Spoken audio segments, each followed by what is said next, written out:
Alors sur ce parcellaire, on m'enlève 80% de primes. Et comme vous pouvez le constater, il y a des ouvertures et mes bêtes s'y nourrissent toute l'année. Pour cet éleveur caprin, le couperet est tombé il y a quelques jours. Sur les 41 hectares qu'il a déclarés pour ses chèvres, 80% ne sont désormais plus éligibles aux primes agricoles. La justification des agents de l'État, les parcelles déclarées sont inaccessibles avec trop de végétation pour ce type d'exploitation. Pensez bien que c'est une grande surprise. Parce que jusqu'à maintenant, les terrains étaient primables, parce qu'il y a de la ressource annuelle, pas mensuelle. À l'année, mes chèvres sont ici.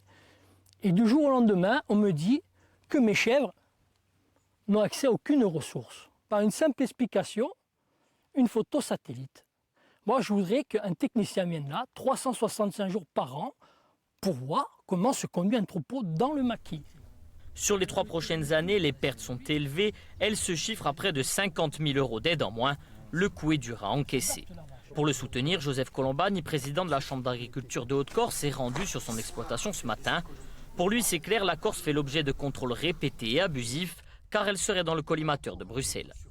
Sur les 800 prévus, il y a eu 250 contrôles qui ont été faits et finalement, il n'y en a que 20 où il n'y a pas de problème. Donc on est à plus de 90% d'agriculteurs qui vont avoir des retenues et qui vont être impactés par ces contrôles. Ces contrôles sont ciblés sur des parcours pastoraux qui aujourd'hui ne sont pas reconnus par l'Europe et donc par l'État membre, par la France.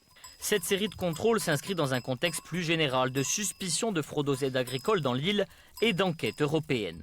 Pour tenter de trouver une issue, demain une réunion se tiendra à Corté entre les services de l'État et les représentants agricoles.